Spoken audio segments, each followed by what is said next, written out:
Again, for all you people that think you know me so well, you don't know me as well as you think. So you might want to think twice before you... I'm just saying, here's my story. What's up, my brothers and sisters? I want to share a little story with y'all about the first time I saw a shooting. And it went something like this. This is exactly how it happened. So, it was nighttime and I was off Date Palm in Lake Park. I was with my ex-girlfriend and I was chilling with my homeboy Mike, who passed on. Rest in peace, Mike. I spoke about him in one of my prior videos. And we're all outside chilling, and all of a sudden I hear, boom, a cannon went off. And I look over and I see the cannon blast again, and I see the muzzle flash. And I saw a man drop to his knees. I saw his girlfriend come out screaming, bloody murder. And then I saw two young men, two boys hop on a bike. One got on the front of the handlebars after they robbed his house because they were just getting home at the wrong time, the wrong place. He was on the front of the handlebars and I seen him just go off on a bike. And my homeboy's like, yo, let's go over there, we need to help this guy. And I'm like sitting there and I was in shock, I'm not gonna lie, I didn't know what to do at the time, so I was just kind of like stunned. And the persons I was with, they were like, we don't want to be no part of this. But my homeboy, actually, who passed on, he had a big heart. He was a good guy. He ran over to help the guy, and he held him there. And he said, call the police, call the police. And the police came. The D-Techs came. They surrounded it off. And the guy slumped. He was slumped over. I wasn't sure if he was dead or alive. So after that, that was a real traumatic moment in my life. And after that, the detectives had it all rounded up. There was about 15, 16 squad cars, 2 D-Techs on it, and they were searching around for the young men who did it. And they found them real quick. And so what happened was, they were 14 years old, both of them, with a pistol. They knew the man had some weed in his house. They were robbing his house. The guy just so happened to pull up at the wrong time. Oh, they were robbing him. And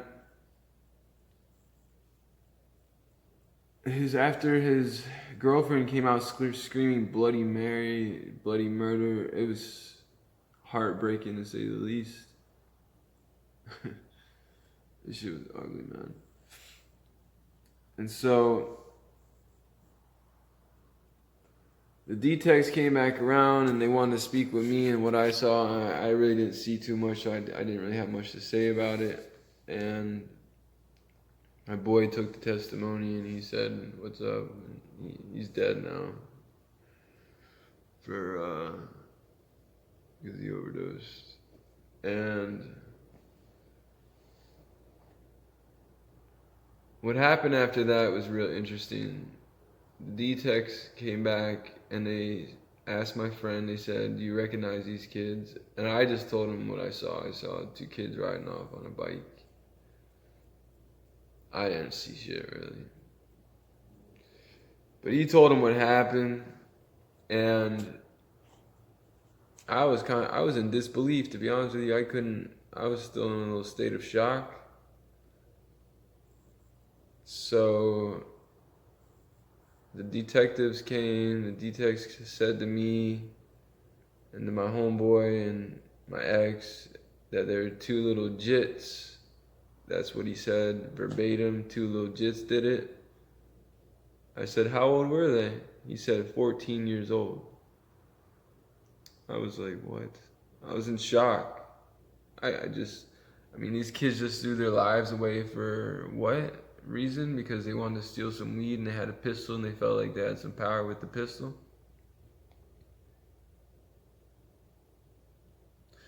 Anyways, so down the line, my boy Mike, he had to go testify. I didn't really find out too much what happened later about that. But after he testified, I know that they got, I know that they got some time for sure. But it makes you think. I mean, if two 14-year-olds, they want to pull a lick on somebody, and they're burglarizing a house, where'd they get the pistol from? Well, it's really not that hard to find a pistol around here. But the aftermath of all this is they left the person handicapped and they ruined their lives. So it makes you think, I mean, again, as I said, like, these kids are losing their marbles, they're losing their screws from the shit that's going on. And any parents out there watching, watch your kids closely, because you never know what's going on. And when you see somebody hurting, go up to them, give them a hug. Say hello to them, because a lot of these kids haven't been hugged, man, in a long time. They haven't got the love that they really needed in order to show love. So what do? They listen to violent music and do violent things, and that's what I'm seeing nowadays, and it's not pretty. I don't want to see that stuff anymore. That's an experience that really traumatized me, to see two young boys throw their lives in the trash. So now I'm sure they're locked up. I'm sure they're in prison. I know they're not doing life, but they definitely handicapped this individual that did not deserve it just because he was selling weed. It's not pretty out here, man. And that's the reason why things are going to change. That's why I'm here to explain my story, because of the things I've seen. And it gets worse than that. And that's another video for another time. But that's just something I just want to express that was on my mind. Anyways, stay kosher, be easy, have a good day. Hope this makes you think twice, and makes you think that, it's time for change. Again, stay kosher, be easy. Love is the key.